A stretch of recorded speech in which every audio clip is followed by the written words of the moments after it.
Hello ladies and gentlemen and welcome to the School of Science. My name is Luke and this is going to be the matchday vlog for Everton vs Sunderland.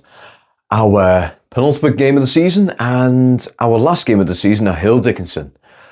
Right, so going into good old Sunderland. You know what? It's one of them teams you have a soft spot for. You can't hate them, can you? I mean, don't get me wrong. Get the occasional fan that's a bit of a knob, but overall, they're a team that you just can't hate. I mean, they got the double over Newcastle. They've really done well this season, so they're going to be a very interesting side to take on today. If you're wondering why this is moving, I've got it on the gimbal, I've got it on my table, and I've got both hands. I'm free to move around as I please, and get as close or as far away as I can. I love this. I love technology. But yeah, so it's going to be the penultimate game of the season, and it's one that is, well, we've got to get them back, haven't we? In the FA Cup, we went out to them here back in January, and it was just over penalties. 3 very poor penalties from Everton cost us that one. So we need to go into this now with the intent of paying them back for that. So it's going to be a fun one. It is very much going to be a fun one. The only person at the moment, well, we're missing 2 at the moment, the main one being Jack Grealish and we're missing 3. We are missing 3, sorry. So Jack Grealish, Jared Branthwaite, they are both guarantees out. And one that's a bit of a question mark, that one being Idrissa Gay. They haven't really given us too much of an update. As you know, Moyes is very cards close to the chest. He basically turns around and said, at the moment, it's hit and miss. His usual whole spiel. And also, there's actually a very special occasion as well. So this is going to be Seamus Coleman's last home game with Everton. So everyone has probably sussed it up by now. Well, everyone probably already seen the videos and everything like that and the tributes. He's basically turned around and said, this is going to be his last season. He's going to try and sort of reevaluate what he wants to do, whether that is coming back as a coach, whether that's doing something else, whether that's going to play for another team. It's just at this point in time, he's getting a bit old now. He just can't keep up with the Premier League pace anymore, and he just feels like moving on. And you know what? Godspeed, mate. Thank you so very much for being a very faithful servant to the football club. You are well and truly an Evertonian and a club icon, and I genuinely am going to miss you. It's been an amazing 17 years of you being at the club. I mean, I was there at the first game back when we had the mad V-neck Everton shirt when you took on Tottenham Hotspur, and you got an assist, and you basically got the assist to an assist, essentially. And I'll be honest, I remember that game very well because you actually put Gareth Bale in your back pocket. You actually held him at a very. You held him back so well. It's very hard to get the words out of how well you did in that sort of situation. But yeah, so I'm hoping we see Seamus come on for, at the very least, a few minutes. Make a nice little tribute at the end there where he comes on, he can play in the right back role. Hopefully the way they go about it, they take Michael Keane off, put Jake O'Brien into the middle, and you have Seamus Coleman out on the right. But yeah, it's going to be a good one today. Like I said, it's probably the best one to end our home games on. Because if they would have done like a Man U, a City, a Chelsea, an Arsenal, something like that, that wouldn't have fitted it as well. This is good because the weather's reasonably good at the moment. It's sunny right now. It's been on and off rain, so you don't know how it's going to go.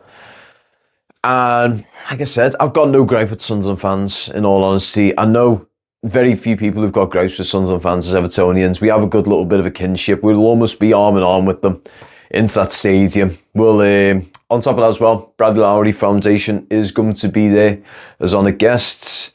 I'm not sure what they're going to be doing in regards to whether you can do donations or anything like that, but I'm sure there's going to be something in place. So if you can donate, do donate, obviously. But yeah, when I get down there, I'm going to go and see a good friend as well. He's got himself a nice little coffee stall there, so I'm going to go and grab a coffee from him and hopefully get a little chat and get him on camera. Fingers crossed. But in any case, guys, I am going to make a move now, so I will see you guys in a couple of seconds. Well, it's going to take me close to an hour. But for you guys, it's as quick as...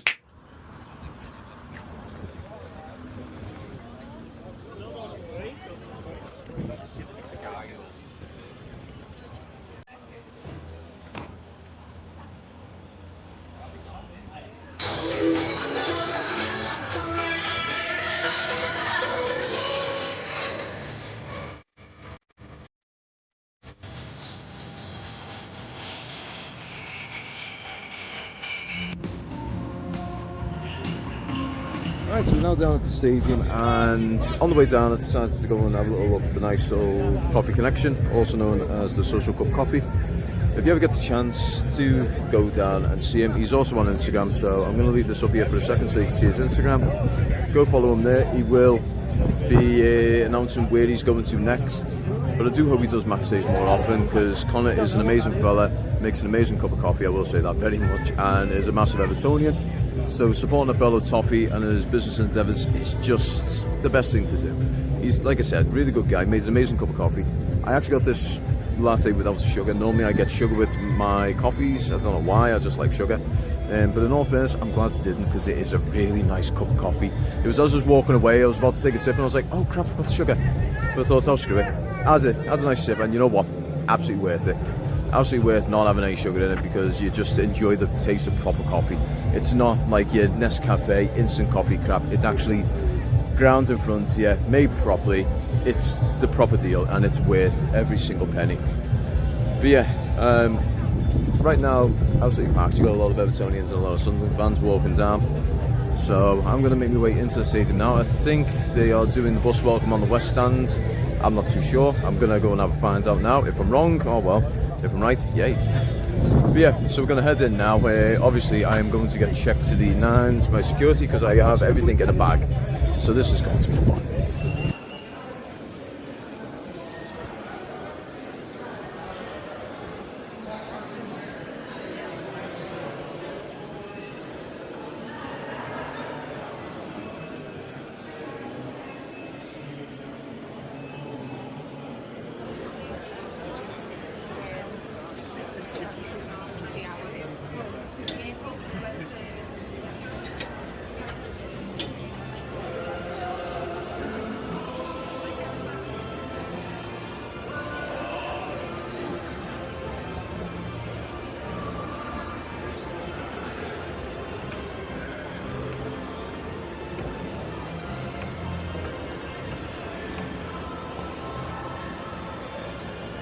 Right, so we're in the stadium now, and the lineup is, as you can see right here, so we have Victor Goal, Jake O'Brien, Michael Keane, Tolkowski, Mikolenko, you've got Spinnerbird and James Garner, with Keane just beyond the middle. On the left, you've got Edmund and Ty, on the right, you've got Mail and Roll, and on the top, you've got Better. Now, in all fairness, it's the same one we went up against, because Miles, same one we went up against Manchester City. It's a new, nice regular lineup. To be honest, it's good. It is a good lineup. The only problem is that, as we know, Michael Keane and James Tolkowski cannot play together. So why he keeps doing it, I don't know. I mean, I've said this earlier on the season, but the definition of insanity is doing the same thing over and over again, expecting a different result.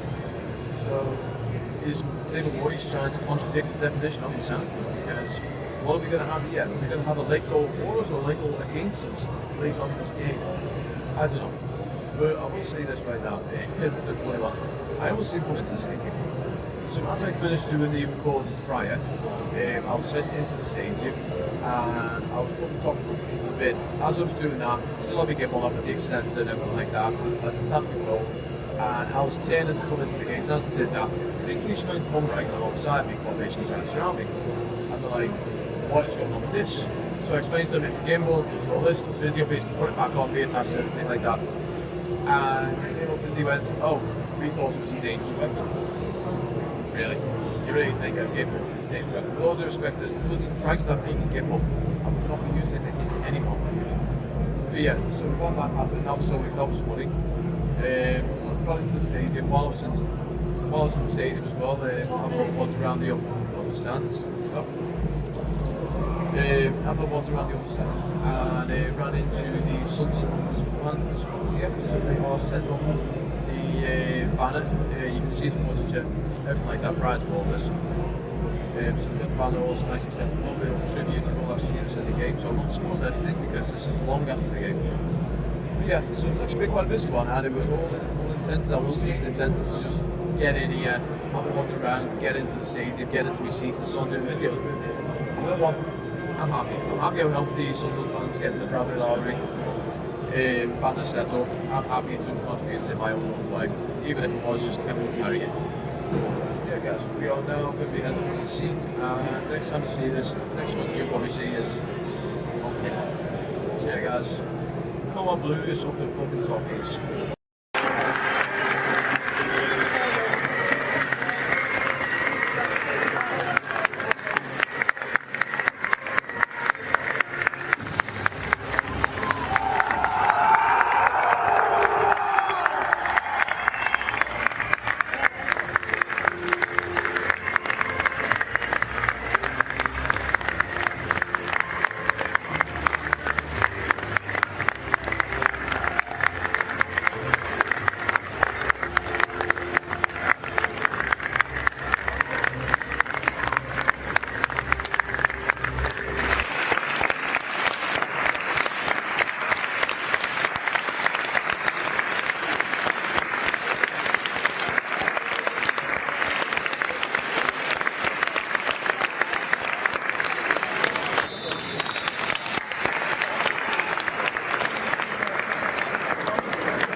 And we're at half-time now. Everton at 1, Sunderland 0. I'll be honest, it's been a bit of an up and down game, I'll be honest. It's been mad. So Everton just haven't seen any. I mean, there's been a couple of moments where Sunderland looked they were just absolutely pulling us apart, making it very, very difficult for us to do anything, in all fairness. The lads, I don't want to say the lads were poor, but as a collective, they weren't the best. They weren't the best, in all fairness. So early on, we gave them a little bit of a test. He had a nice little push. Mail and roll has been absolutely phenomenal this first half.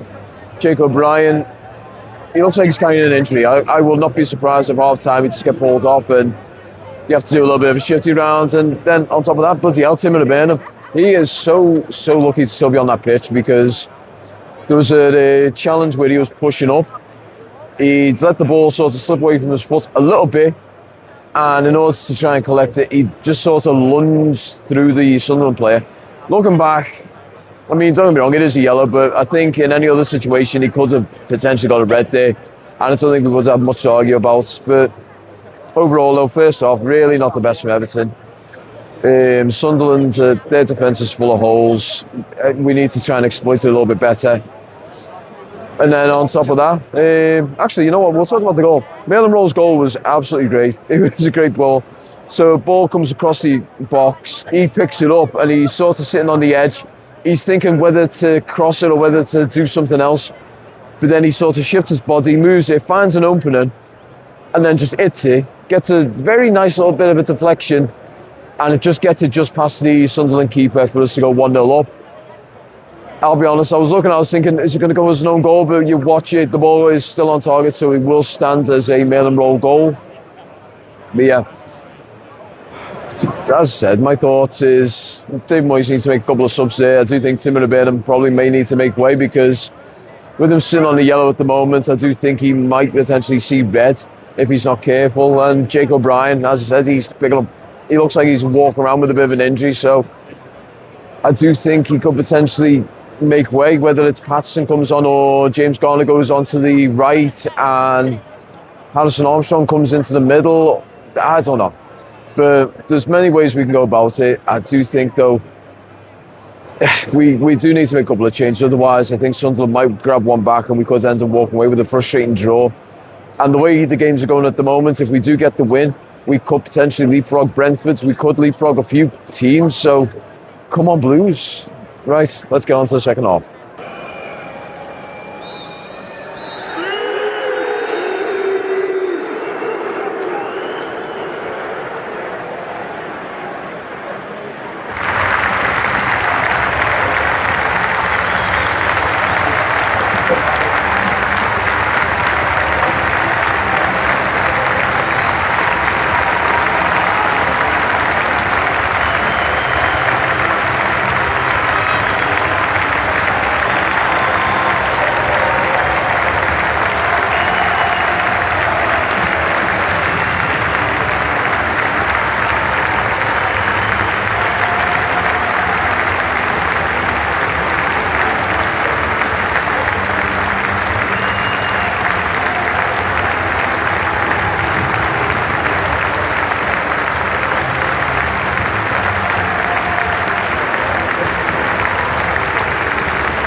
as the Rovers win on the ground for the final time. Let's hear it one more time for your captain, Seamus Coleman.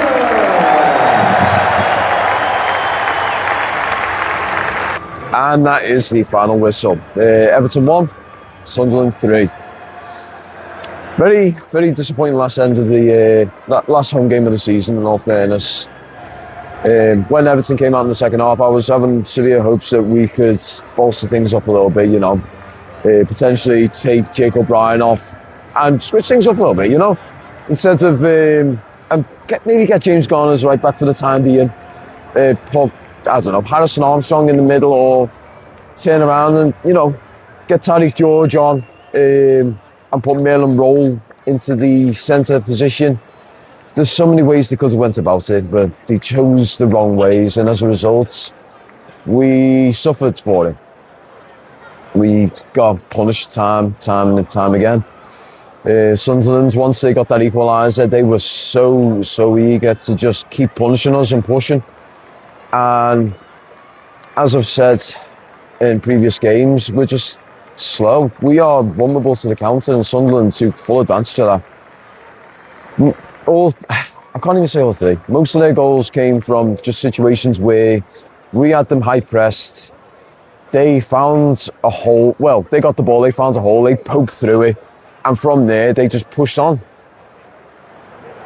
But yeah, so what's going to happen from here on to the next season is I'm going to have about 5 videos planned up. Well, probably more than that. So what we're going to do is we're going to talk about any transfers, potential transfers, where I think we need to bolster, who I think will be good for bolstering, who I don't think will be good for bolstering it. And from there, we will also do a season review. Oh. Do you want to say hello, guys? Up the Toffees! Oh no, we were fucking dreadful, weren't we? But you know what? Would we rather take mid-table mediocrity this season and build onto it next season? That's exactly what I said at the start of the season. No, we weren't. We love Everton. Yeah. Let's try and... Sorry, this bloody thing's a nuisance. Right. Hope to see you guys next season. You will. Take care and have a good one. Take it easy. Oh.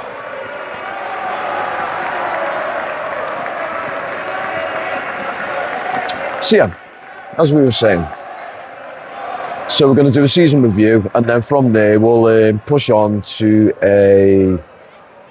we'll discuss how we're going to go about. Sorry, I've lost my train of thought here. Let me try and fix that. There we go. Come on, work for me here, gimbal. This gimbal is just being an absolute pain. There we go. That's better. Right, so back on track. So I'm going to do a season review. We're going to talk about transfers. I think that'll be good. Transfers, I think, might not be as good. And then I'm going to talk about Hill Dickinson as a season review in terms of matchday experience, because there's a few comments I'd like to make about that. And I want you guys to put your opinions in as well. So what I want you guys to do is, in the comment section in this one, I want you to talk about transfers. So who do you think we should get? Who do you think we should avoid? Talk about the season as a whole. Give me your season review. And also give me your Hill Dickinson experience review.